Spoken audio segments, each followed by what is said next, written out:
যে মানুষ কোনটা ও মানুষ কোনটা, মৌলানার দুটো হাত পা চোখ আছে, ওই ঢাকাওয়ালার দুটো হাত পা চোখ আছে, ওই মন্ডলজির বেটার দুটো হাত পা চোখ আছে, আমি পার্থক্য করতে পারি না যে কোনটা মানুষ কোনটা ও মানুষ।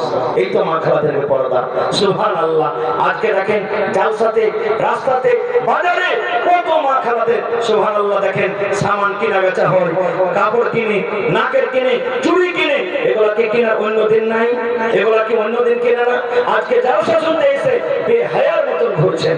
সুবহানাল্লাহ। এ আমার মায়ের রাখা, পর্দা কেমন করে করতে হবে গো মা? পর্দা কি জিনিস? আল্লাহ নবীর জামানার একটা ঘটনা আপনাদের কাছে শোনাই।